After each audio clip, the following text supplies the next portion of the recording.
This is what a point of that I thought was just lazy ass fucking writing. Okay, Quaritch back as an Avatar. I just thought that was dumb. I just thought that was lazy ass goddamn fucking writing. And all you could do is like, well, we have a thumb drive with like the memories of my boy, and we're just gonna plug it into this Avatar and like, look, you have your villain back again. Really? This is the best that you could have came up with after 13 goddamn years. Pizza time.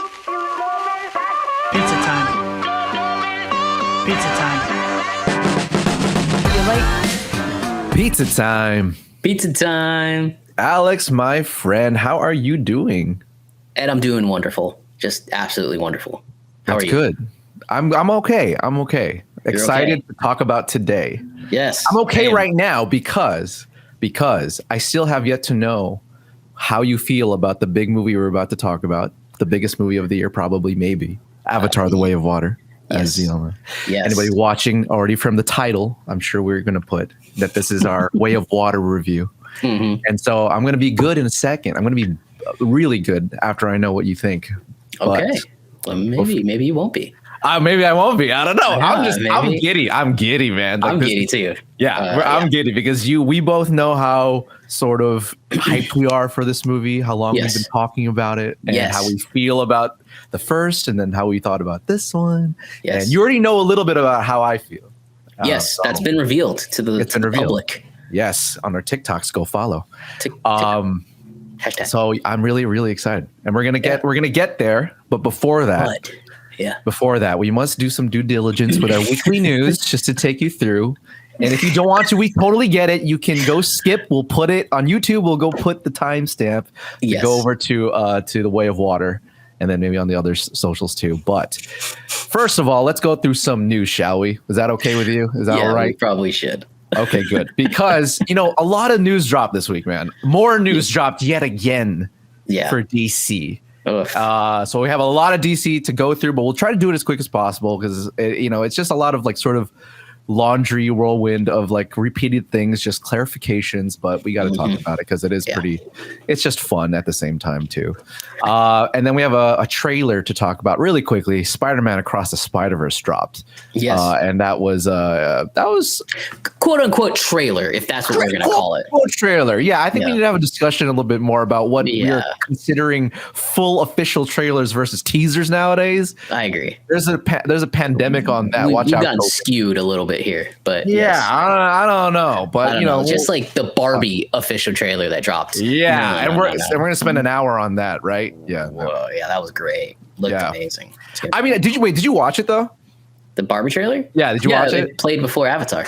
Oh, you did? Oh, okay. See, I haven't even seen it in theaters yet. So, okay, that's funny. I did see it online. I just really quickly. I mean, I like me some 2001: Space Odyssey. It's one of my favorite movies. So it's like, of course, that was a fun little. I thought it was funny because I was like, go watch it if you haven't seen it. It's fun. It's fun. They had some fun. Let's see what happens. Let's see what that movie is. Okay. But all right. Well, we'll get to that. We probably might do a review on that. We should watch it. We should watch that. Yeah, it'd be funny if that was the first movie we watched together in a theater. Like that's the one that came together. That's the one we come together for. Yeah, that'd be the fucking funniest shit I've ever. That would be pretty funny, actually. Yeah, it would be pretty funny. It'd be the first time I've ever watched a movie with one other dude since I watched the last 50 Shades movie with one of my best man. It was as awkward as that sounds, but fun. That sounds about as awkward as it could possibly be. Why were you watching the 50 Shades Grey movie with? Well, I was buddy. Okay, look, this was now like 5-6 years ago. No, probably longer than that. Whenever that movie came out, I was doing my own review show at the time, and we thought it was funny to just go do that together, and it was awkward as shit and just really fun too at the same time. Ed's failed review time show. Yeah, exactly. It was called the Monocle Fresh Eyes Review. And look, I'll still pitch it. That's too much. I worked for I had our own company with my friends at the time. It was like we had to add. It was marketing. What do you want me to fucking say? The Monocle. Interesting. Yeah. I wanted to just call it the Fresh Eyes Review. The Fresh Eyes Review. That's all I want to call it. But I worked for a company called Classy Deer. Don't look for us. We're gone. and a deer. So it was like a fancy deer with a monocle, and I was like, we have to like add it to the classy deer. And I was like, okay, let's call it the monocle. Blah, blah, blah, whatever. So Pizza Time's doing a little bit better so far. That's for damn sure. That's for damn sure. It was. I'll say this though. I had a blast. I had a blast making that show because at least at the time I was doing something pretty new, which was that I was making the reviews like straight out of the movie. So I would like do them immediately after I saw the movie in my car with a GoPro, and while I was like driving home, it was fun. It was really. Why didn't you call it Drive Home Reviews? I told you it was marketing. Are you not listening? I mean, bad marketing. On my hand side. On the way home reviews. We were in traffic reviews. You were 24. I don't know. Rush hour reviews. I am giving you gold every single second. Well, if I had met you back in 2000 or 2014, then we wouldn't have jobs because this would be our main job. We'd be popular. Exactly. So, I know. Dude, no, for real though, bro. If we hadn't met each other earlier, I bet money that we'd still be doing this today, and we'd probably be like pretty much what we do. It'd be so great. Yeah, I think it would. I think so too. Yeah, I think we got something here, man. Yeah, we got something. Well, we're a little late to the party. Yeah, time travel is almost here. Elon, get on it. Elon, and we stop can suspending people from Twitter and get on it. I'm just kidding. I don't give a shit. He's the Robin Hood of Twitter. He's getting rid of the bad ones only. What do you want? The Dexter. I don't know what you want to call it. Pick your villain. Yes, pick your villain being a villain. Yeah, a villain who kills villains. Is he really a villain? I like him. I don't know what you want me to say. I want a Tesla. So what do you want me to say? I can't like badmouth. I don't want a Tesla. I'm a car guy. I don't want a Tesla. I'm not a car guy. That's exactly why I want a Tesla. Yeah. That's exactly why I want a Tesla. A Tesla is basically a car for people who don't like cars. It's summation of Tesla owners right there. Somebody that likes cars. I don't want anything to do with the Tesla. Someone who wants a car, who needs a car, especially in LA. Somebody who don't like care cars. for cars. It's just the car that. Okay. I give it to you. All right. Should we talk about movies now? Let's go. Let's do it. Yeah. All right. Let's do it. So let's start off with some DC news. There's a lot that dropped this week again, man. I cannot. This is like, it's almost becoming like a telenovela. It really is. Like if you think about it, it is the best production telenovela. It's subsequently the best shit that WB has come out with the DCEU. Yeah. Is the drama behind the production. I hope they make a documentary about this one day. It would be so yummy. I feel like I've told you I want a documentary about how Kevin Feige and Marvel made the build up to Infinity 100%. War and Endgame. 100%. But this documentary, the fall and re-rise of DC and all this. Oh man, yeah, because it's getting juicy now, Ed. It's getting juicy now. All right. When we thought that it wasn't going to get juicier. I mean, it's been pretty juicy already. But now it's getting juicy. Like coming, man. Yeah. All right, dude. Let's get into it. So the big one this week is a lot of James Gunn, Peter Safran news. Basically, it's them basically going door to door down DC Lane like salesmen and just like opening up every single a door that they've been to, and being like, "Hey, how you doing? Let's talk. Let's sit down." So the ones that they've done this week is one, they met with Henry Cavill, and the big news there, oh my man, sad news, is that Henry Cavill was forced to put up the cape. He is no longer our Superman. It's official. Forward. It's official. It's done. It's official. It's done. And I have the IG statement here. I'll just read it just because it was actually really nice. And I thought it was like, the whole thing was very amiable, it seems. And I like the way amicable and that James and Peter are doing it, I think is the way that they're doing it and approaching, I think is really great.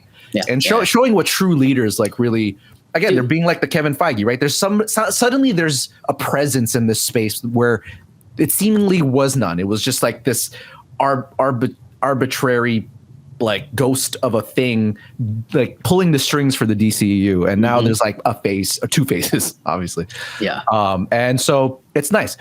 So this is what Henry Cavill had to say on his IG regarding this, and basically saying his goodbye. He said, I have just had a meeting with James Gunn and Peter Safran, and it's sad news, everyone. After being told by the studio to announce my return back in October prior to their hire, this news isn't the easiest, but that's life. The changing of the guard is something that happens. I respect that. James and Peter have a universe to build.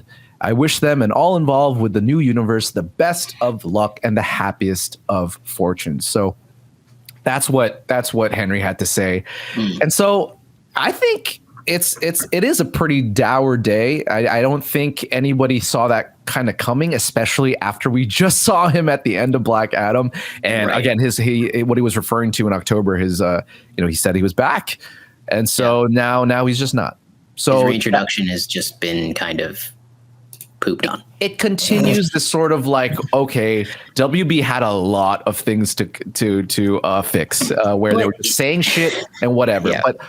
So I was sad, but it's a part of the plan that was built up last week. So, but how did you feel when you heard this, and what do you think moving forward? Well, I think it goes back to our conversation that we had last week. That it's, I speculated last week that I think Henry Cavill would be done, and I think that and you agreed sort of, but you also had a very, very good question, like what does it all mean then?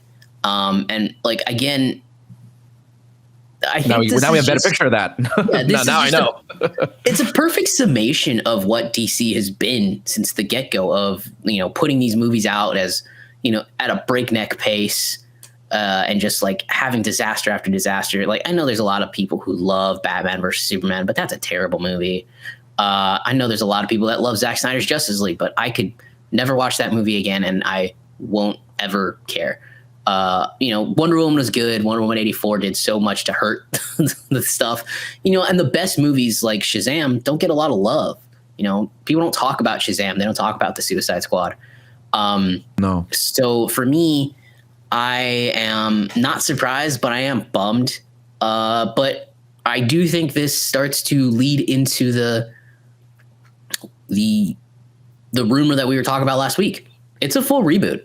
Yeah. It's a full reboot, and we posted a video on TikTok, and there's a lot of comments on it, Ed, that went like, there's a lot of comments saying, I'm hoping the Flash movie can, I think this is done, guys. This is it. Like, this is your first, actually, let me rephrase this. I think this is the final nail in the coffin for the DC EU. With Snyderverse. Version. With Cavill out, here it is. This is it. This is what you get. And this is how we're going to go in a new direction, a younger Superman. And if you're going with a younger Superman, that means you're rebooting the universe off of Superman. That's basically, James Gunn's basically telling you, Superman's the key, and we're going to reboot it with the younger actor. And that's it, man. Yeah. And that was the piece of news. The second piece of news regarding that was that James Gunn, it has been stated that I forget, it wasn't him. I think it was the Hollywood Reporter stated that, he is writing a new younger Superman movie. Yeah, no, he released a statement on like Twitter. Oh, was it him? Was it him who said it? Okay, good. I just wanted to make sure that was right. Yeah, and but he also stated it's not an origin story. Just to be clear, too, it's not an origin younger story, Superman. Right? Yeah, which is also a smart move, right? I think we're done with that shit. We're done with origin stories. Yeah, we don't need them anymore. No, let them rest for a little bit. But to give credit where credit's due, James Gunn is doing this, I think, in the fairest and most respectful way possible for the fans. At least that's what I think. He's releasing statements. He's being upfront about it. He's saying, "Here we go," and like, listen, these past people kind of thought they could do it this way before they hired us, and we're gonna fix all that. Now, again, personally, Ed, I'm bummed about Henry Cavill. I am more bummed about Zachary Levi. I thought he's a knockout as Shazam, but I think he's done. I think Zachary Levi's done. I think, I am bummed about Momoa. I didn't love Aquaman. We've said it 150 times, but I do like Momoa as Aquaman. I'm bummed about that. I think Momoa has a lot of charisma on screen. He's done. I agree with you. I mean, I'm with you on all that, but it's still bringing up the question though. What are you doing with these upcoming movies? You have three huge budget movies. Oh, what's the fourth one? Blue Beetle. Oh, fuck. Blue Beetle. Yeah. Sorry. Dude, I think they blew like 150 million on that. What? But here's the thing. Why they haven't said anything about those yet though. So it's like, So what is, are we just waiting for them to say those are all, how, that's a huge loss. That's an astronomical loss. Do you think they're going to take that? I agree. Yeah, no, I think they are. I think they're going to take that. Look, I think that they had an agreement. Zaslav said when Gunn came in, they had the agreement. Here's what you get. You get full control. So if these movies come out, we'll market them, and then that's it. We're done with them. Like Peacemaker season 2 was announced at the beginning of this year. Nothing's been said about it since, and I think we're getting to the point where that even Peacemaker's gone. It is a full reboot, dude. It's that I'm just it's sounding like it will probably be, but at the same time, that's an unprecedented move, though. Like, man, like we have to talk about how that's a serious problem. I mean, that's not a problem. Like that's not a look away and like hopefully the toilet goes back down. But it does seem like that's what's going to happen. They're like, I don't know. I can't imagine like a $1 billion law. Like, what do you mean? Like, how does that? You release the movies at least $500 million. I mean, at least. Like, I think the movies are still going to make money. Like, again, people keep. But how do you market that shit? Like, you market it as the swan song. You say, there's an individual Flash movie. Here's like the end of the Aquaman 2 movie. Like, why not you just say, like, again, what I would do personally is I would switch the dates between the Flash and Aquaman. And I would put the Flash. I would put the Flash in December and say the Flash destroyed the world, in the movie somehow, some way. Okay. And that's it. And that's just it. But I don't think, again, there is no way for Gunn to save these Snyderverse characters. There isn't. He wants to. I don't think so either. Yeah. He wants to reboot his way, and he can't do it within the same universe. It's just a crazy predicament. Like if you had one movie done on the slate, I'd be like, but 3, or as you said, which they just released the poster for. It's wild. The whole thing is bananas. Right. The whole thing's bananas. I would say you could release them on HBO Max, but Warner Bros. Needs these movies to make a lot of money. I know. Because they're in a lot of debt. Let's start off by losing a lot more. I mean, that's what they're. I marketed as a swan song for each of them, and I say if there's any, there's already reports that would you market them as like a? Keep going. Good. Keep going. Oh, Superman's cameo in The Flash has been cut already. Yeah, and I'm assuming they're probably going to cut some stuff as well. You don't put any post-credit scenes in these movies. Just exist. Like before the time of connected universes, these movies just exist, and that's it. And again, like I just think it just feels weird. We agreed on this last week. It's a mess. It's already off to a big mess again. You have Matt Reeves' Batman, which earlier this week they said was going to be part of the DCU. Then James Gunn came out and clarified, no, it's not. So again, you're towing the line with this Batman that is just going to be out there, and then you got Arthur Fleck and his journey over there with his Harley Quinn. Like it's a mess, and I don't envy James Gunn, but I think that the only thing to do is to just release these movies. But I agree, man. What's the point? Why do we go see these movies? I don't know. It's going to be at least like a $700 to $800 million loss, but okay. Like, I don't know. We'll see. I think they make money. Hold on. If they release them, right? Oh, they're releasing them. Okay, so when you say that they're not, you think they're going to release them, but you're saying that's it though. They're still going to release them, but that's no. Okay, you're saying they're not going to move forward. Okay, I thought you were saying they were not going to release them. No. They're releasing the films, and that's it. I was about to say, bro, they just exist. Yeah, okay, gotcha. They can't take that loss, man. That's what I'm okay. So maybe they package it as like the end of that era or something. Yeah, you market as hey. I'll be curious to see how they market that shit. That would be very interesting. Same, dude. It's gonna be really, really, really interesting. It's gonna be really cool. Oh, and here's the thing though too is that James Gunn and Peter Safran are still like they're like right at the edge of I think they might be doing it like today or yesterday that they were going to present their 8 to 10 year plan.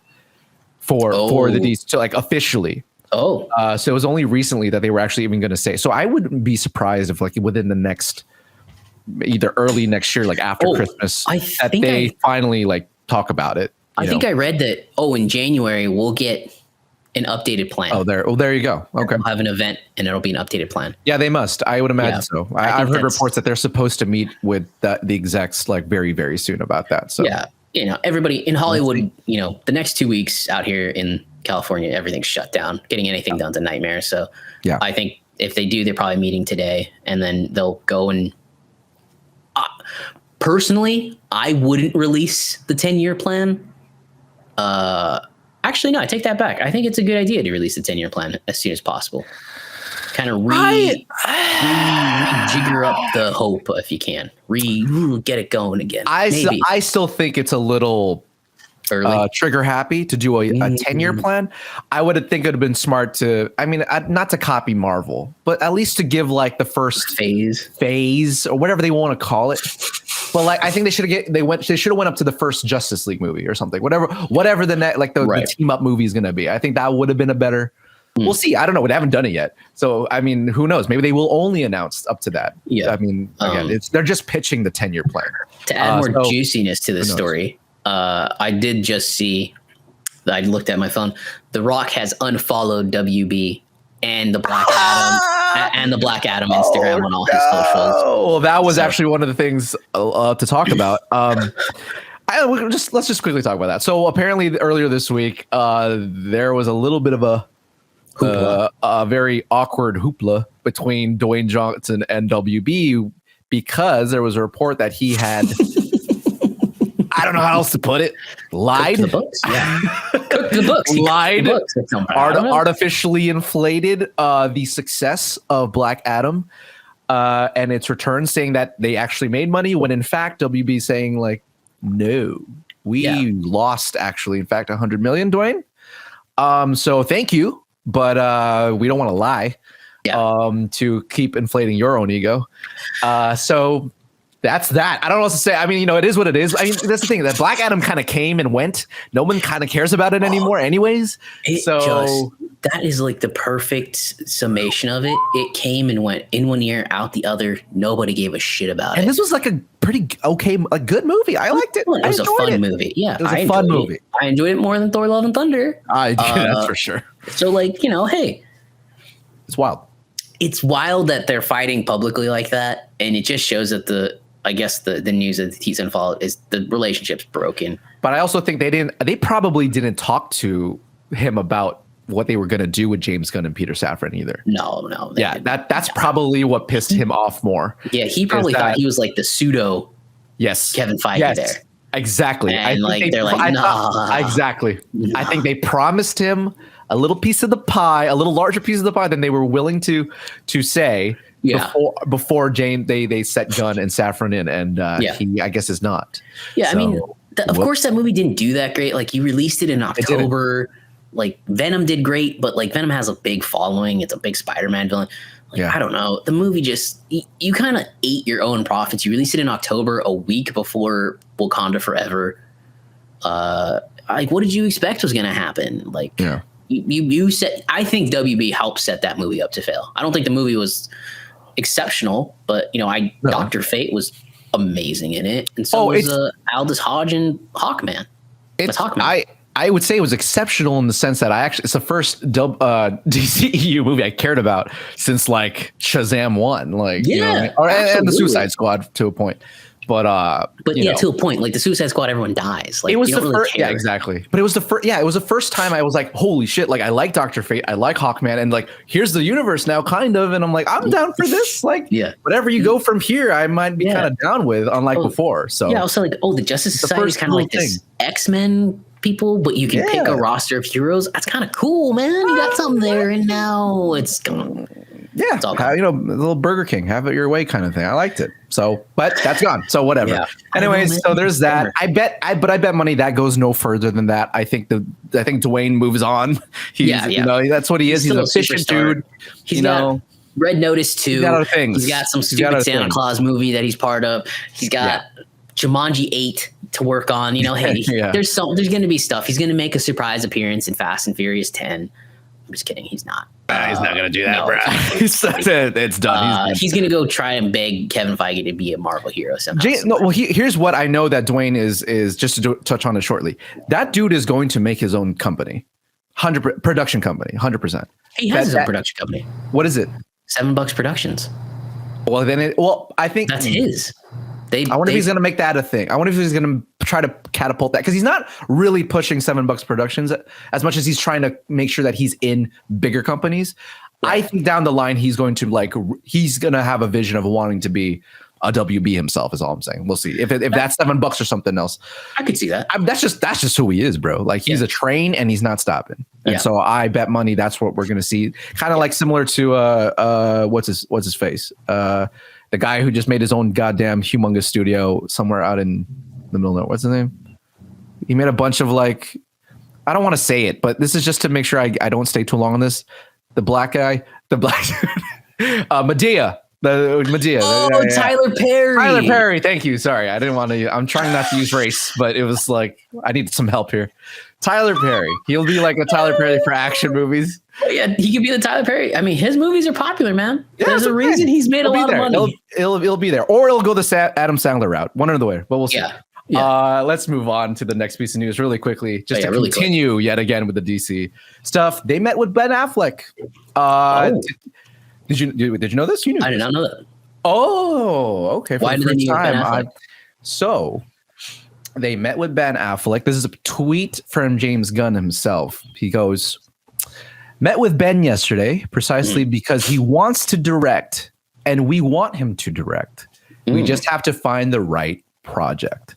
So I thought that was actually some pretty interesting news. I actually like that. Again, they're knocking down, they're going to down DC lane. Trying to see like with the people they've already worked with and the people who are talented and be like, look, we still want you here. Yeah. And so they met with Ben Affleck and so there just might be a Ben Affleck directed DC, maybe starring movie down in this new thing. What do you think? Nah? Just not? No, I'm more than happy to have Ben Affleck directing a DC movie. I don't need him starring in it. Especially if it's Batman. I'm good. I'm good. It's speaking of though. Great for you. I never did. But to continue the Batman talk, I'd be down for him to whatever it is. They haven't announced the movie. They're going to try to find it. I would dig a Batman Beyond from him. That would be fucking awesome. Ooh, Batman Beyond from him would be great. That would be freaking awesome. That would be amazing. Or a Nightwing. Really, a Nightwing. And any sort of like here's the greatest thing about a lot of the DC characters that I don't think mainstream audiences realize, and I don't really know if mainstream audiences will connect to those characters. But like Nightwing was voted the number 4 hero of all time. Really? Yeah, dude. People love Nightwing. They love Dick Grayson. Red Hood was voted a great anti-hero. Like Batman's rogues have so many guys you can pull from to be these like really amazing characters and movies and arcs that they can pull it out. That I do think DC has an edge in that respect. Now, again, once you get out of the main big guys of outside of Nightwing, you have to work a little bit harder. But like, I would love, Booster Gold. He's this like dorky guy he's from the future and he's I don't know who you're talking about at all. It's like a comedic action hero. Like, okay, that sounds great. You want to separate yourself from Marvel, do it right, do it better. The name's awesome. Yeah. So like, I think there's a lot of room for, different heroes to step forward to kind of start to build this universe. And then you can drop, obviously you start with Superman, but then you drop the Batman or anything like that. So, I'm down for Ben Affleck. I think is an insanely underrated director. Yeah. I think he's an overrated actor. I think he's a fantastic director. I would Argo is one of my favorite movies of all time. Really? I love that movie. Yeah. Oh, it's a great movie. Yourself. I love that movie. Argo Fuck Yourself. Yeah. I love that movie. It's a fantastic movie. Yeah. Yeah. And if you haven't seen his other, there's this like gangster film that he directed that just did not have marketing.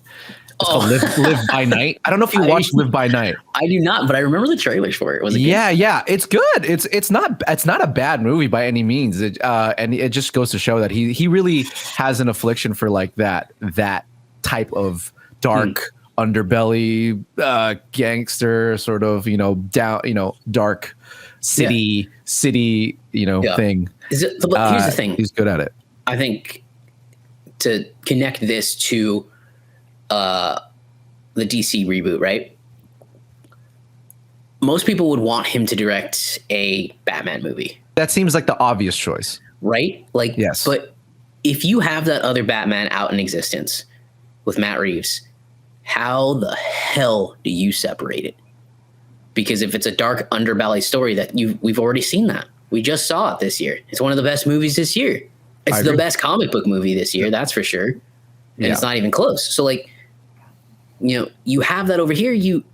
People really, really want to stay away from like that fanatical Batman that we got in the 90s with George Clooney and ridiculous stuff. But I want to see something like that.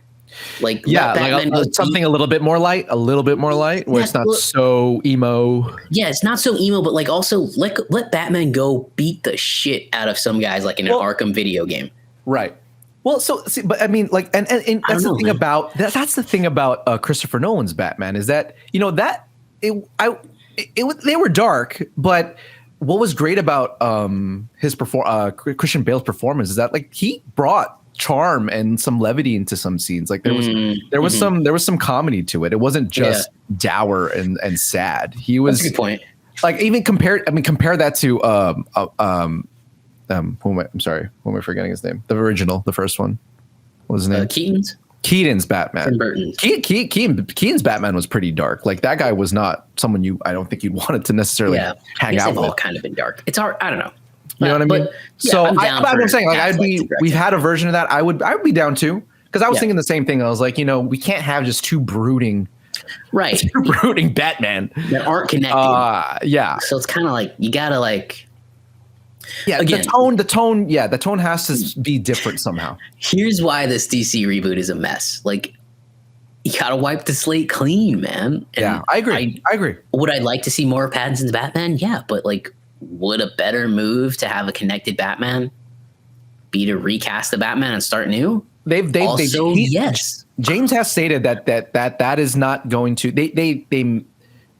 It seems that they're going to let those go. Like, and I don't think they are going to connect them. I think they're going to let WB have that Joker Batman shit. Absolutely think I agree with you. They are not. They are going to let those live in their own universe, and I just think that's a mistake. We'll see. I think it's a mistake. Sure. You as in you'd want Pattinson to be the Batman of this DC. You think that they should lean into that a little bit. That or just having two Batmen at the same time. I just don't think is going to work. Like, sure, there's rumors and talks about, Andrew's going to be the Sony Batman. Well, not Toby. Yeah, Spider-Man. The Sony Spider-Man. Well, what's the other one's name? Tom. Tom gets Holland. to go be the Marvel Batman eventually. That's like the plan.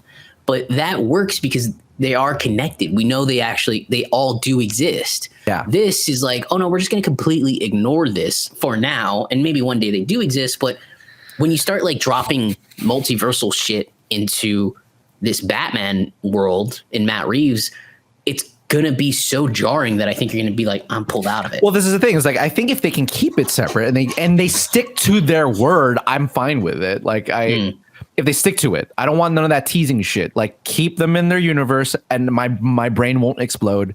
That's fine with me. I don't mind it, but I don't disagree with you. Like I think it could be cool to just make that part of the DC, but we'll see. Like you said, they're not trying to, it seems like they're definitely not trying to scoop the old stuff and make it work. They want a fresh slate. I think you're right about that. And I think they're going to move forward with that. So so there you go. So anyways, cool. Last little thing really quick, just to round out the Wonder Woman 3 news. Patty Jenkins clarifies this thing is fucking crazy too. So Patty Jenkins basically tweets out that I didn't walk away. I didn't quit from Wonder Woman 3. She quote unquote said there was nothing I could do to move anything forward at this time. And that Rogue Squadron is still in active development. Yeehaw! Who knew? Just to give us a little bit of that. Oh, I'm still not done with the nerdverse with you guys. Yeah. I'm still in Star Wars, baby. So I just want to get your really quick thoughts on that. Patty Jenkins still doing Star Wars. And I think Patty Jenkins is full of shit. That's my reaction. I agree. I agree with you. I think Rogue Squadron's done. Lucasfilm is in. There's been rumors that Kathleen Kennedy will be gone after Indiana Jones and the Dial of Destiny. That's true. She took severance this week. Isn't that what that? I'm not sure, but yeah, she did. She did. She took severance. She's gone. She's gone after Dial of Destiny. That's her last. Or Dial of Destiny. Yeah, like that's her last thing that she's right. So like, she gone, and they haven't said shit about any Star Wars movies. There's no announcements about any of the ones that they've talked about or anything. To be fair, she said in the same tweet that it doesn't mean it's going to go into develop, or it's going to be greenlit. It's just in active development. That's all she's. Anyways, keep going. Yeah, and I think that I think Patty Jenkins is full of shit. She's trying to save face. I think she's inflating that. Then it's still in active development. No, it's not. Like, so is fucking The Mummy 5. That's been in active development for 40 years now. Like, no, come on. It's not active development.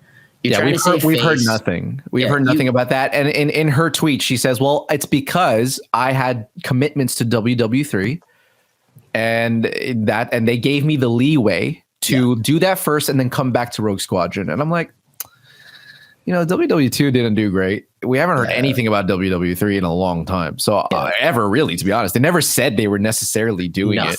No. So I don't know, man. Whatever, Patty. Like, anyways, it's funny the way WB does business with their friends. This all is just to say that this is just such a mess. And I love it. It's so fun. It's just fun. This DC stuff is just a mess, man. And like, it's just, again, it's the perfect summation of DC, right? Just messy so far. And it's just continuing. And it just goes to show just how freaking high this hill of a climb that James and Peter have to go. Like, they're writing a new Superman movie. They're doing a whole new everything, which we've had a lot of already. Holy shit, do they have to nail each and everything they freaking put out in their 10-year plan. They got to nail the big ones, because we cannot take another shitty Superman movie. We cannot take another shitty Batman movie. We just can't. We have a good one, but like in the DC, in this universe, we can't do it. They're gonna lose. They're gonna lose the followers after. This is it. This is the last time. Yeah, dude. This is it. You have to get it right. And I do wonder, like, are fans going to be like immensely pressured? Like the Snyder fans, I'm sure the Snyderverse like stands are going to be overly aggressive on these movies. Like, they're going to dissect the shit out of them. It's going to be tough. It's a hard, windy road to go up here. And no, good luck. Sure. It's going to be like fucking 300 with the shields and putting them over the fucking edge for that, for sure. Dude, and so this is people really understand how immense of a task this is for Gunn and Safran. Just until they realize, like, holy shit, like this can either be amazing. It's either going to be amazing or it's going to be shit. It's one or the other. No one's gonna take middle class. No one's taking economy anymore. Okay, it's business or first class.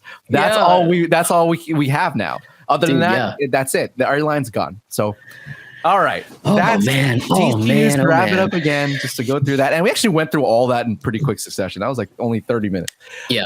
Let's do one quick trailer review before the big announcement. Or not announcement, the review for this show. Mm-hmm. Let's talk quickly about the Spider-Man Across the Spider-Verse trailer, the official trailer. Though, and I think I can speak for at least you in this one, felt a little more like a teaser. Yeah. I'll give you the floor, because I loved your take on this. Go ahead. And we got a teaser trailer already, and they gave us a teaser trailer like last year, and it was him kind of falling through the Spider-Verses, and you see him fighting off to a 2099. This one, I really don't think it was an official trailer. It was just another teaser. It didn't feel that way. Yeah. And you could just say it's a teaser. It felt like it was a trailer just specifically made for people like New Rock Stars and IGN to dissect it and say, here's this Spider-Man, here's that Spider-Man, which, again, cool. I would have liked, this movie's like 6 months away. I would have liked some sort of story notes. And like, I understand they're like, we gave you some story notes. Like, it looks like 2099's the bad guy, or Miles is going to do something to jeopardize the mission.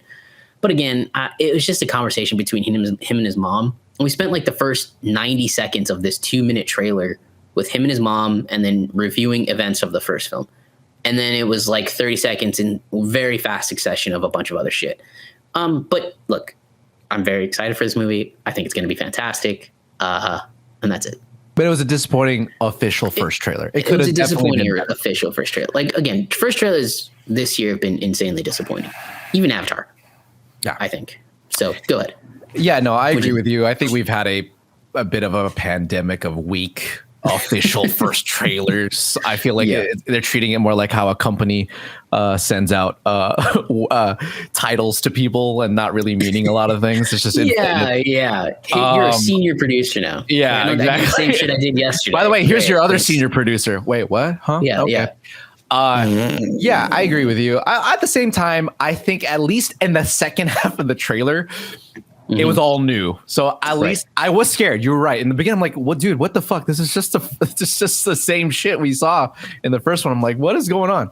I agree with you that sucked. They could have shown more. It's 6 months away. I would imagine they have way more. And I definitely wanted to see a story beat. It's interesting to me that most official trailers nowadays don't include a story beat. Official trailers should start with a story, should already give you a semblance of like what's about to happen.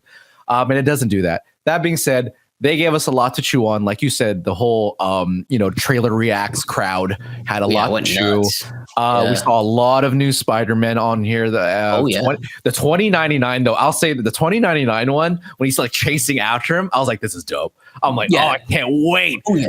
There's a lot of menacing shit happening. There's going to be a lot of Spider-Man. There is rumors that Andrew and Tom's Spider-Man will show up in this. Yeah, I mean, some people saw you sent me a post that people some people saw tuned in and Tom's Spider-Man. Is that the one? I'm like, it does look like. I mean, it looks like it? Yeah, yeah. So hey, cool. These movies are great. They're fantastic animated films. They're some of the best animated films we still get. And I'm excited. No, it's gonna do bonkers, and despite slightly a first trailer, it's gonna. I agree. Yeah. But it's gonna be great. It promises to see everything I think we want to see, and and as long as the animation keeps up, and particularly the storytelling, one thing I'm worried about. Okay. As always with sequels, is that typically sequels just don't get as much production time as perhaps the first ones do. Yeah, very true. And they had a lot of time with the first one to get it right. Yeah. This one was, relatively speaking, this was fast tracked. Yeah. So I'm hoping that the story is as good and well done as the first, but with this timeline, I'm like, okay, we'll see. Hopefully. Yeah. But Sony did give this a little bit of extra time with the delay. We were supposed to give them a buttload more money too. So that's what I was like, okay. And they probably hired a lot more people. So they hired like double the amount is what I heard. Yeah. Double the amount of the people they had in the first one. I'm like, okay. Each universe has a distinct style. That's just exciting to hear. So I'm excited. The trailer was, it's a teaser. Call it a teaser, but I'm still. We've seen worse. How about that? Okay. Absolutely. All right.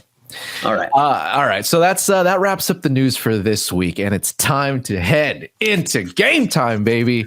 Avatar: The Way of Water review.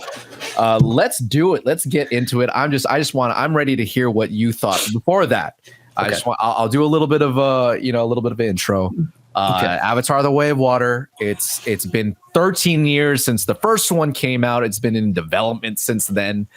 And we've just been chewing at the bone to finally get it out. And finally, it's here just in time for the holiday season, hopefully to dominate it. That's a big question I have for you later. We'll see. I don't know. But for those who follow our TikToks, I've already seen the movie. I've seen the movie 2 weeks ago now, and I gave my initial thoughts. To wrap that up really quick, I thought, overall, it's something to be seen for sure on the big screen, especially on a technical level. It's probably one the best VFX I've ever seen in a movie ever put to screen. Though I had some complaints about the story that I thought it kind of was pretty disappointing compared to the first one in particular, because I thought it kind of was very muddled and still in general just wasn't like the strongest story ever. And this is just your first.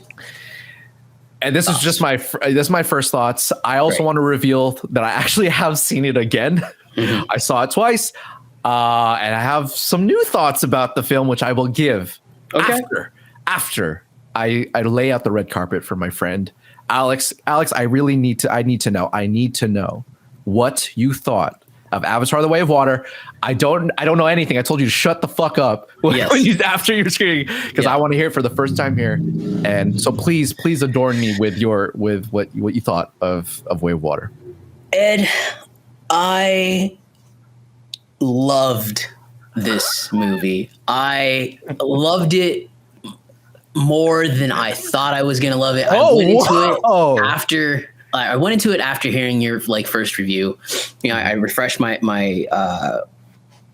memory of it after I listened to your first review, and then the movie started right before. And I don't have many problems with the film. Wow.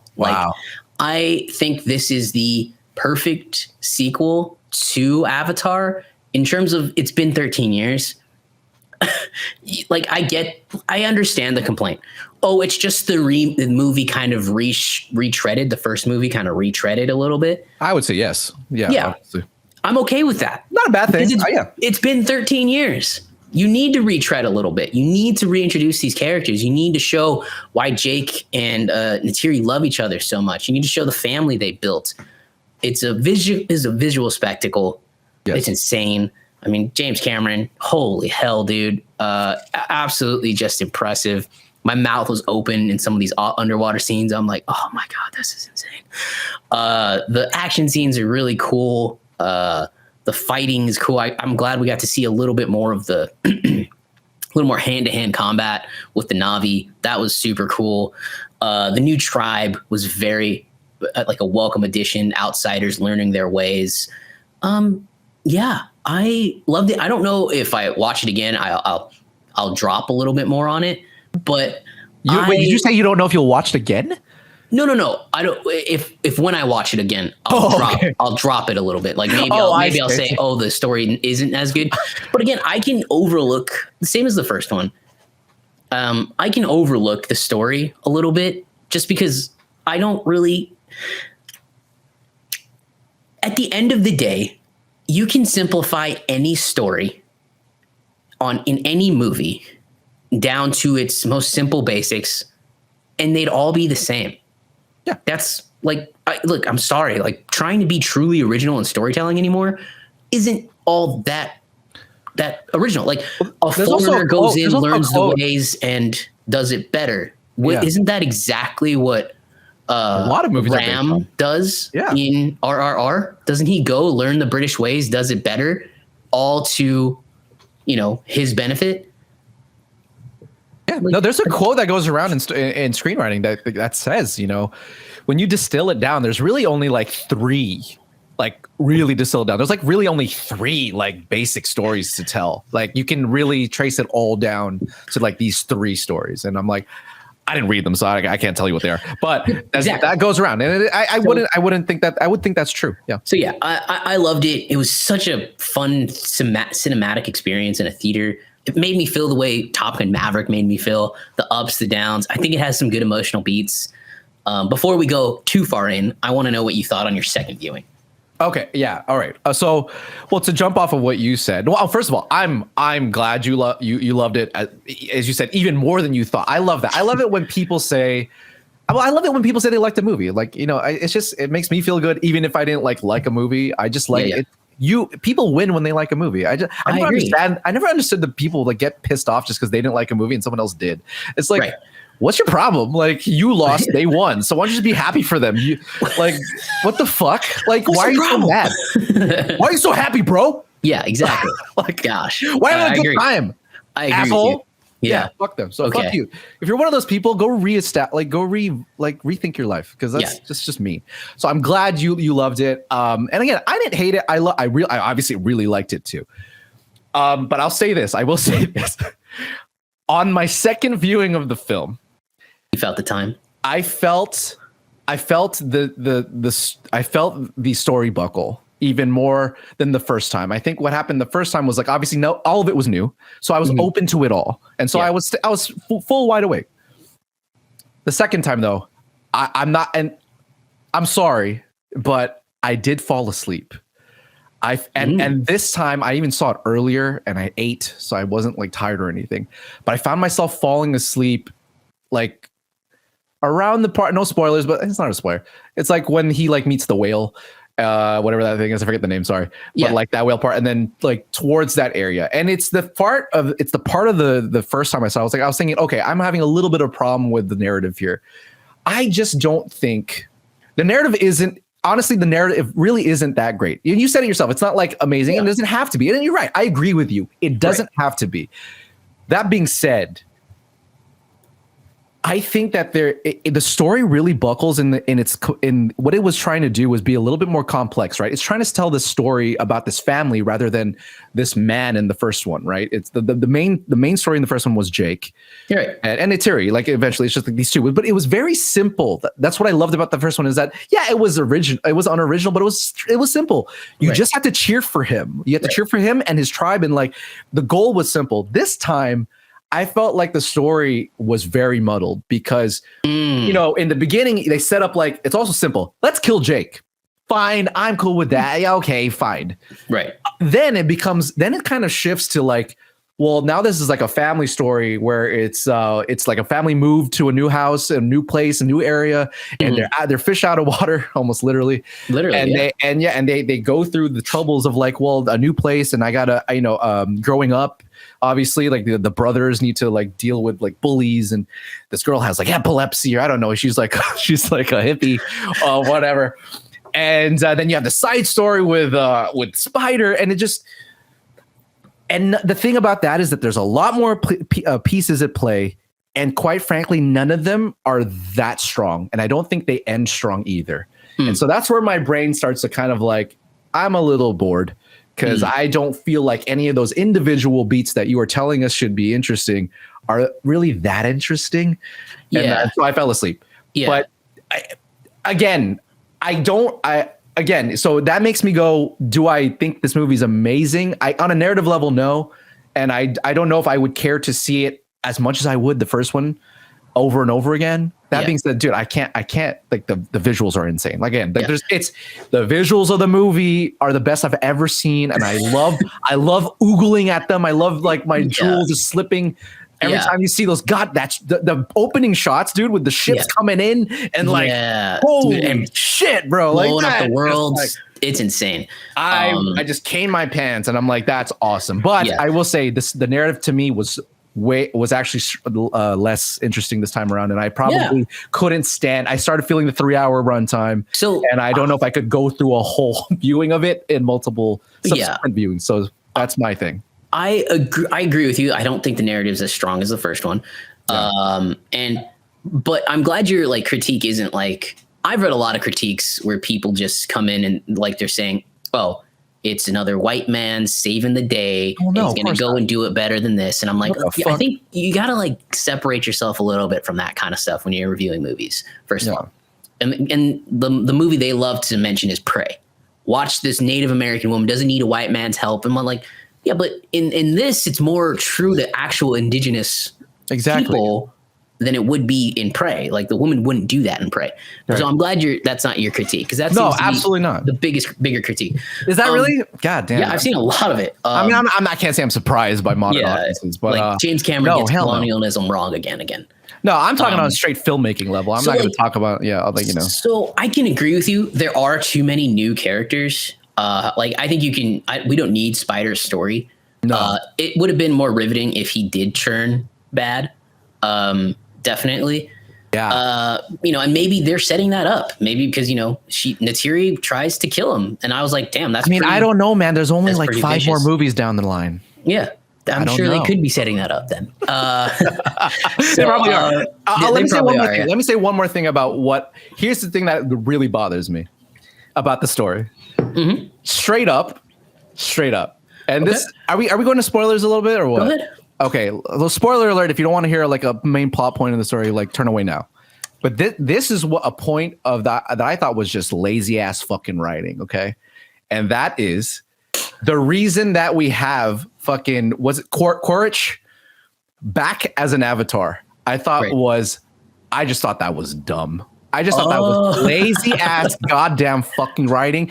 And they were trying to keep it a secret, right? We didn't really know how Quaritch was back. Throughout all the marketing, they were like, we don't like how is he coming back? I guess he's still the villain, but like, well, how's Grace there? What do you mean? Grace? The daughter's the daughter's like a.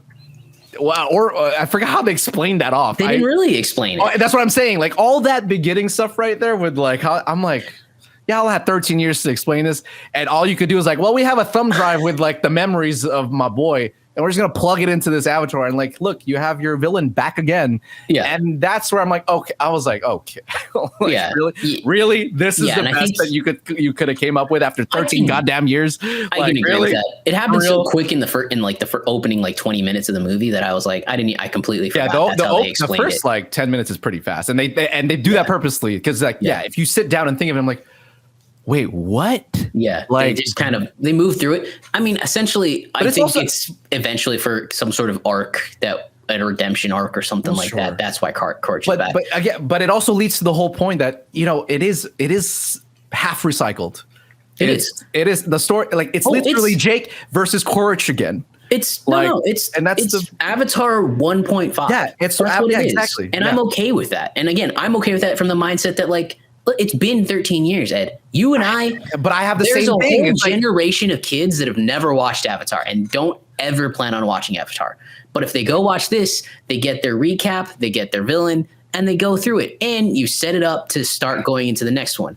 As far as the too many characters, you're not wrong. There are too many characters. There's too many. There's too many kids. Yeah, there's too many kids. Why did you need 5 kids, bruh? They got busy way too much. Well, now it's down to 4.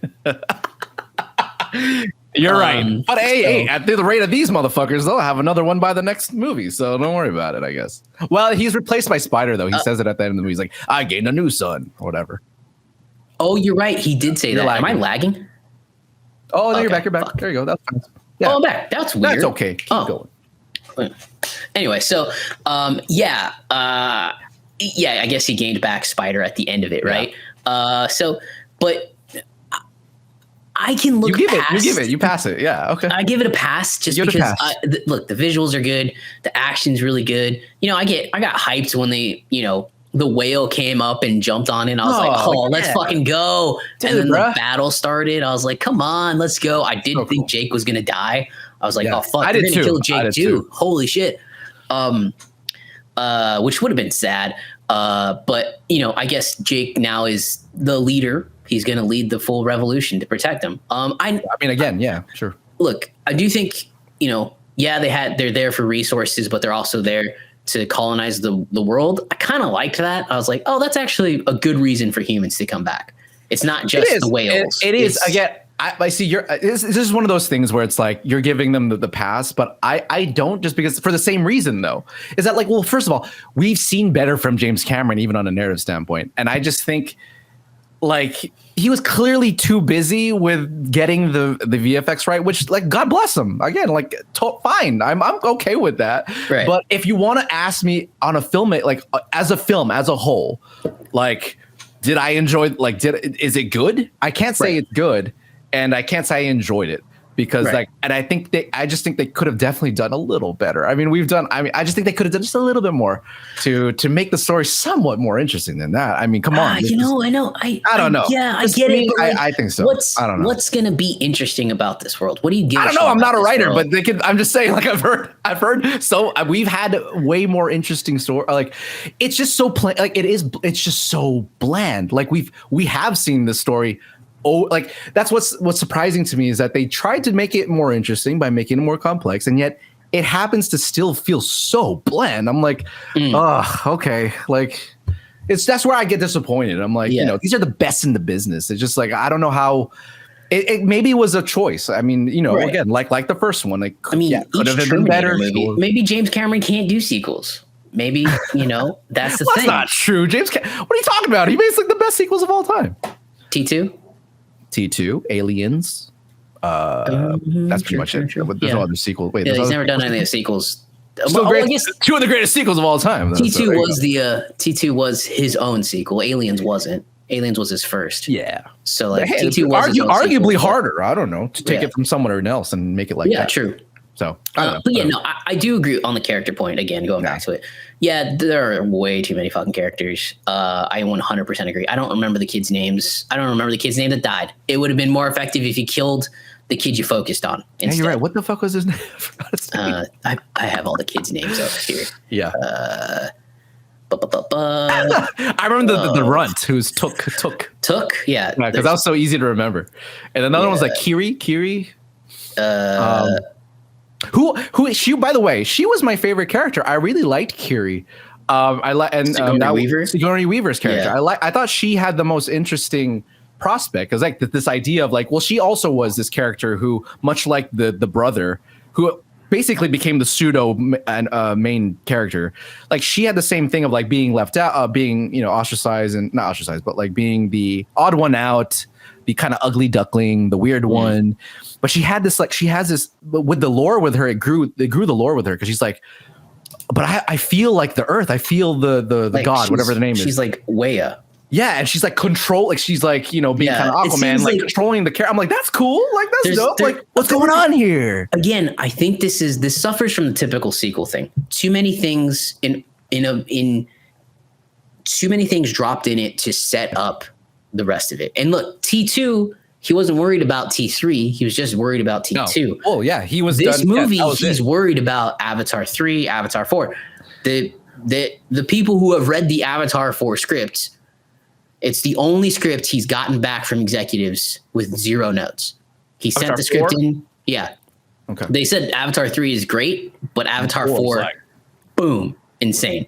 And then remember, he said if Avatar 2, 3, and 4 are not successful, we'll just go ahead and fuck. By Avatar 4, if they made it, you would think they just like fuck it, finish it. Yeah. I know. That's a little weird. But the note he got back on the Avatar 4 script was from a Disney exec was holy fuck.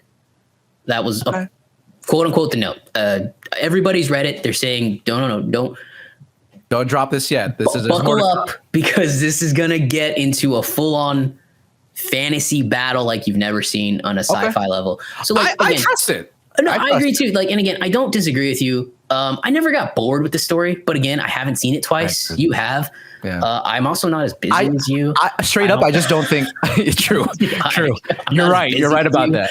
So I'm not as tired. I just think I definitely even think they could have cut. It spent a lot of time on that brother and that whale. Yeah, I think you could have cut that. Brother whale shit could have been cut. God damn. I agree with you. They could have been friends, and then the whale comes and saves them. They absolutely could have cut that. Yeah, they could have cut a lot of that. Absolutely. But money on the screen. That. I mean, it's fine. Again, I don't hate the movie. I think it's still an incredible movie. It's far from a bad movie. Come on. Yeah, absolutely. I say it's a bad movie. Like, get the fuck out of here. Where you in things whereas like something like Top Gun Maverick, you're not nitpicking, right? Because you're just that enthralled by it, and I get it. Yeah. And So, absolutely too many characters, but I think there are minus the boy, which I don't really. I think you actually hit it with the biggest problem of the movie. I think it's him. The young kid. Yeah. The second son. Not that strong. If you kind of cut that out and his story, because Riri's story is better. Curry's story is better. Yeah. Yeah. Yeah, man. I absolutely agree with you. I think it could have been a way better movie if it was just more. First of all, Jake gets sidelined a little bit because of that little guy. And I think if they just stayed on Jake and then like his daughter, I think that would have been fine. These other 2 kids get out of here.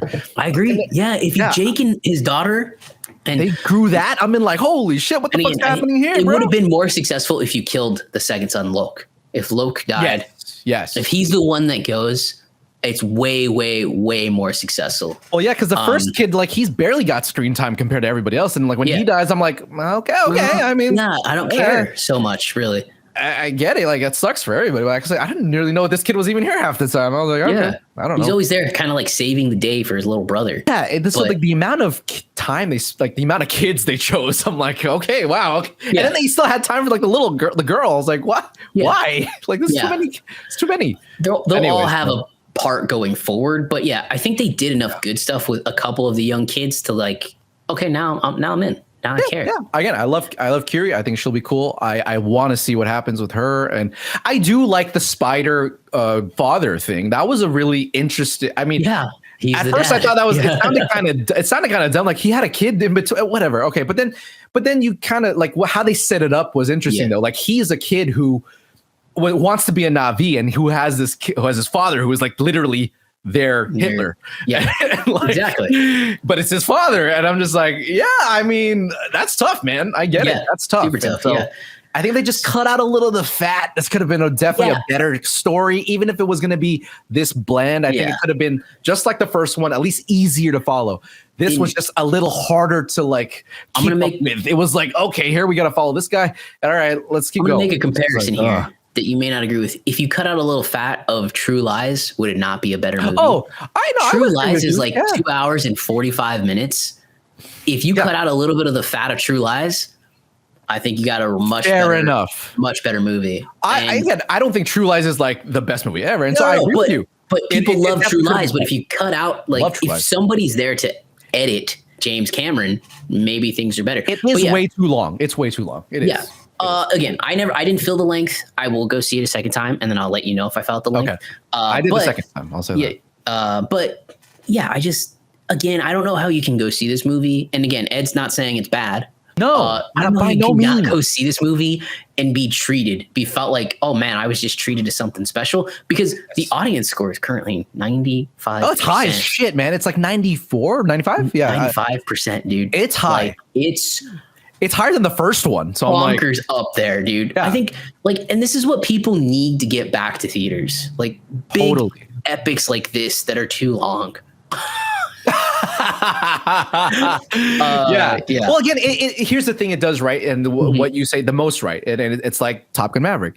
It's the magic of movies. That's why you're there to watch it. There's no message. Even James Cameron, who's like has admitted he's like this huge, save the Earth guy, and like I was expecting him maybe to like just hit the message even more over our head about like. Maybe he did a little bit with like, the extended whale sequences. I'm like, okay, I get it. Yeah, no, we should save the whales, whatever. Yeah, I get it. But even then, I didn't feel it was overbearing. This was more about look at what we can do, guys. Like, I can transport you literally to a new world where you can't tell that this is not real. I couldn't believe, like, this is the thing that made me feel, I'm like, I was looking at this at the scenes and I'm going, how did you do this? I don't know what's not real. I don't know when real water is fake water and when fake water is real water. I don't know either. I don't know when is there real skin? I can't tell. Dude. Half the time I'm like, is that real skin? Yeah. I'm like, I don't know. And I don't care anymore. Like you're just so sucked into the tech. Look, and you can at this point you can argue maybe this is just like a more of a filmmaker, technological, like savvy person's wet dream. But look at the audience score. Not necessarily. Like you can. It definitely brought the magic. It definitely transported people to just like this place they can forget about life and just be like, wow, this is the art of filmmaking. This is why I go watch movies. I think it excels at that. Possibly even more than the first. So I'm with you on that 100%. It's incredible. To me, that's why I liked it so much, and probably why I'm going so easy on it. Again, I don't disagree with you. We can cut the whole kid side story about the whale and stuff. Like you don't have to cut it completely. There's problems. You can cut it down a lot, and like we can cut that the kids are dicks to each other a little bit. Yeah, and we'll still get the point through. Yeah, and but again. I do like Jake's story in this because it is a story about he thinks there's only one way to protect his family, and that's running. And then it's actually, I have to fight to protect my family. I have to fight them to keep them safe. So again, I think that's a better story. That's a better focus on it than the freaking whale and the kid. That's all I'm saying. Like, and now could have totally made that better. You go forward from here. And I think we're gonna ratchet it up to 150, man. Like hell yeah, man! He's gonna go get that big fucking red bird again, and he's gonna go to town, man. I hope it becomes like a Megazord and the fucking whale and it lifts the whale out of the fucking water. Picks it up and then uses it as a fucking torpedo to hit something, dude. Yeah, but even that whale scene was still really cool when he bounces the shit off the head, and I was like. And you like, dude, that final fight is fucking insane, dude. Dude, so James good. Cameron just can figure out a way to get you hyped and just like cheer for characters to die in just such a great way. Like, you want this whaler to just fucking die. Yeah. Like, this is how you're supposed to hate him, and you do, and it's not overbearing, but man, that, by the way, that whaling scene of them killing the whale, I will admit, I was like, oh man, this is hard to watch. Oh fuck, it's hard to watch. That's rough. Yeah, that was good. No, and I love that sequence. I like that sequence a lot. It's that stuff where I'm like, well, that's a really well done sequence, and it's it's one of those things where it plays into his eco. Like, did they have to have that scene? Like, not necessarily. Well, that's how you draw them out. Well, yeah, exactly. Well, yeah, it is long though. Like, you could an editor could have like chopped that up to something a lot nicer. But I like it. I get it. But like it. I think we honed in on the problem with the movie, which would be the son's story. Because I was going to say that's my one problem with the movie. The son's story. I think his name is Locke or something. God, I don't Loak or something. The more I forget about that kid, the better. Yeah, Loak. Britton Dalton is Loak. Yeah, to me, that's where I was like, I don't care about his story. And I think that was when we got to, and then we can jump into it. When we got to flaws, you've mentioned yours. That's mine. It's too much of him. Again, I really like Jake Sully as a character. Sam Worthington is a fantastic actor. Let him have the screen, man, in 3 and 4. Just let him go. Let him go to town. I would too. Because I think where we're heading is a full-out war. You could tell. Obviously, yeah. And, even Neytiri, she's great, too. Okay, hold on. I will say this about Neytiri. I love her character. I really do. I like her character. I love how she's this like, she's a strong woman. She's a warrior, just as much as Jake, and I love that. Like they're very equals in that. But is it just me, or is that almost every scene she's in though? She's just playing like she's like batshit crazy. Like she's always yelling. She's just yelling in every fucking screen, in every fucking scene. I swear to you, she seems to be losing it towards the end. Yes. When she has which I like. I don't know if that's a story beat, that if this is going to turn into an issue between them, but when she pulled that knife on Spider, I was like, oh, fuck. I loved it, and she cut him. I was like, okay, yeah, let's go. A son for a son. I loved it. That was probably one of my favorite moments on a story level, because like she sees like that moment when she where Jake has to snap her out to because she's just crying over her dead son's body, and she's like, look, hey, I need you to be strong, like, right? Yeah. The performance on that was amazing, because she goes from like, she has to like wrap herself up and be like, and then she grabs her fucking bow and just goes, let's fucking go. And her bow breaks. Oh my god! And then that arc is incredible. I love that arc in that whole. And then it resolves with her like having to kill Spider. It's like that whole scene, that whole setup is insane. The way they like stealthy go and just pick off one person one by one. Yeah, dude. Yeah, that was very cool. Dope. Yeah. And there's one other shot that I fucking loved, and it goes back to the Titanic shit that he was doing before, when they're running or they get trapped in the overturning ship, and they're in the cafeteria room, and the fucking water is coming, and then the camera flips, and it's just like this one long shot. I was like, holy shit, that's awesome. Like, wow, what a shot. And the best part about that is it's not just animation. The characters are climbing up shit. Like, come on, James Cameron. We get it. You're good. In any other movie, that would not have the same impact, because it would not wouldn't look as real. But that looked real. Like, I was terrified. I was like, wow. And I don't know if there was a simulation or that was like real water versus like an environment that wasn't. Magic. I don't care. That was incredible, and that made me like gasp. Like I was like I was just like, oh, I can't. Like it took that shot from Dunkirk by Christopher Nolan with that ship on the side, and you could see the water kind of like dipping in to like the next level. I was like, I thought it was a cool shot. I was like, nothing's gonna beat that shot. that fucking shot beat it. I was like, that's incredible. Yeah. Again, technical shit on this movie is insane. Yeah. Any other favorite moments? Other favorite moments, dude. A lot of it is really just, again, it's more like, again, on the technical level. Like when I was like at the second viewing, I was like more like dissecting how they were doing certain shots. Yeah. And so a lot of them were had to do with the water and like its interaction with their hair and the clothes and just like all of that was like boggling my mind, because I was like, I don't understand how, I don't know what's real. And I just couldn't wrap my head around it. Most of my favorite like straight up scenes are in like in that last battle, straight up. So I mean, obviously, apart from the beginning scene when the humans come back. Oh yeah, I mean, like just pure visually speaking, that was incredible. Yeah, that was insane. Dude, that movie was all that stuff was nuts. I really, really loved the rescue scene Jake and Neytiri do when they go and get the kids at the end. Beginning. At the beginning. When they go back to the same spot. Before they retreat to the islands. Oh, sure. Yeah. Yeah, I really loved that scene. What do you like about that scene?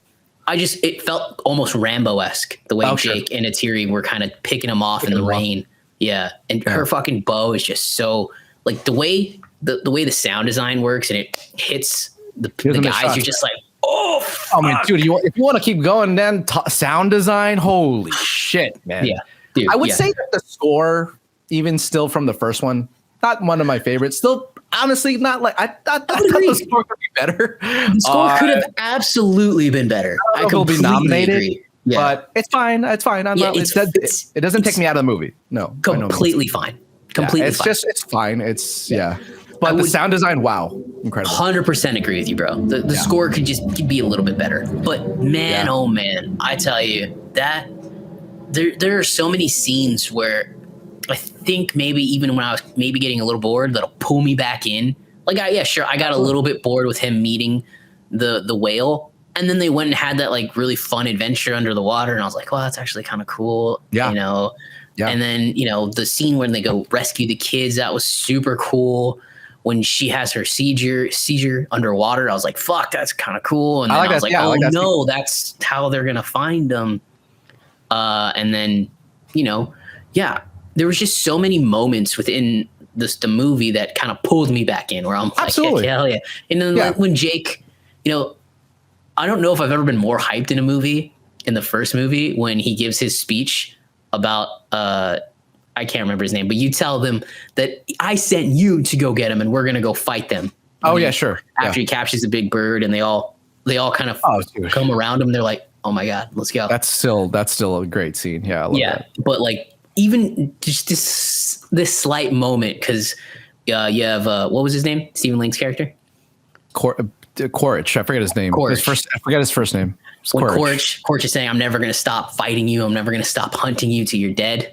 And then Jake just goes, let's get it done then. And I was like, let's fucking go. Yeah, you thought it was going to end? You thought it was going to go? Yeah, I was like, let's fucking go. Yeah. So do it now. I don't know what the fuck you want. Again, I maybe I was too hyped for this movie. Maybe I got caught up in hype, but I really enjoyed this movie. I hope in your subsequent viewings you don't get as bored as I did. So much. I don't know. I don't know. I don't see how I can get bored, but maybe I can. Maybe when you get to that fucking that dude's scenes, because that's where it was. Like straight up, like that's where I started. I'm like, okay. I think in my mind, I knew. Like, okay, I know in this stretch we're gonna be fucking dealing with this guy, and my mind went, you can go to sleep. Because I woke up basically right when they were doing the chase, like the chase of the whale, and then from then on I was fine. I was like, okay, this is still it's awesome again. So but there's like a chunk of that movie where I'm like, oh God. The sun scene's too long. This is too long. It's too long. And it's too long. You hope now going forward they focus more on Jake Sully, because you got a pretty damn cool character there. I agree too. And that was like one of the disappointing patterns. Like, dude, why'd you get like sideline Jake a little bit? Like he was cool. I'm down to keep following him. I think if you sideline Jake again, it's this. If you focus on Jake a lot, then the comparisons to the first one are going to be even greater. They're going to say it's the same story. He's in a new environment and he's struggling again. And that's which is happening with the kids. Fair enough, you know. And I think that's why James Cameron says, "Oh, you know what? We'll sideline him for this one, and then we'll have him be the king of Avatar going forward." I don't know what the fuck it's going to be. Avatar. But again, I'm happy where it ended, man, and I'm happy that it does seem that we're going to ratchet things up here. I don't know if it's going to be a full 180 or like a full turn to 11 in the next one, but I do think it might be in the fourth one, and I'm excited to see where this goes, man. No, I'm all start production of the fourth one in January. So on my second viewing, we were treated to a special pre-Q&A before the movie started with producer John Landau, and Stephen Lang was there, and Sam Worthington was there. Oh, cool. And they it was funny because like the actors like clearly didn't really care to be there. So a lot of the good answers were from John Landau, but I got some good information on actually the next couple of movies.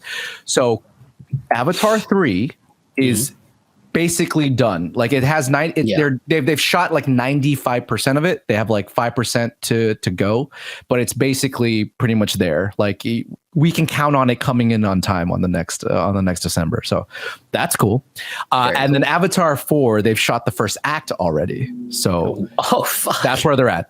Yeah, and they haven't done anything on actor. I mean, the scripts are done; they're all done. Right. But Avatar 5, nothing's been shot, so they're at Avatar 4, and it sounds like they're going to keep going through past that. So yeah, I'm assuming Disney or 20th Century. I don't know, same thing right now. I'm assuming they're saying, "Hey, we're going to let you finish out this 2, 3, and 4 trilogy, and then we'll reassess. We'll see." Look, I don't know if this is going. Let's jump into this last point here. Okay. Will this make the money it needs to make to be right. Yes. I don't know if it will make the 2 billion. I do think it'll gross over $1 billion. It's the first movie opening in China in a long time.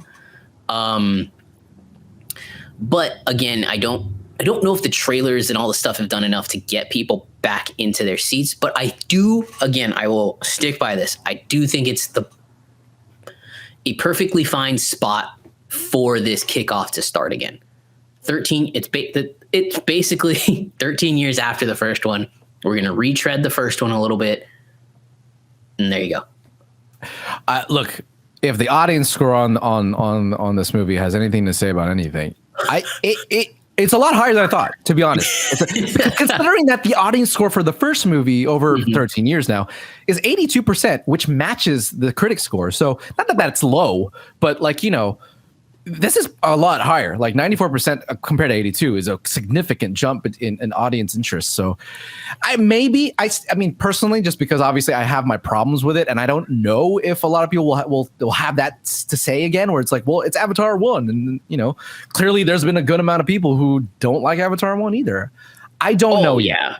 Yeah. I don't think it's clear cut at the moment, but I won't say no yet. I mean, it might, but I'm not. It's not like a for sure No Way Home. Like, oh hell yeah, that's gonna fucking gross $2 billion.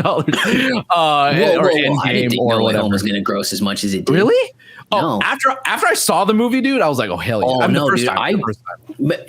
was still 2021. Oh, I was like, people are still scared to go to theaters. I don't know. Oh, I see. I don't know if it's gonna gross. And again, I think people have an appetite for big epic movies like this. To be visually treated to this. And I think it's heading to like a $200 million domestic opening, which is a very good start. Again, hardly a bad start. I do think it's going to hit $1 billion. I'm not sure it's going to go over $2 billion, but I don't think it's going to beat the first one. No, I don't think no.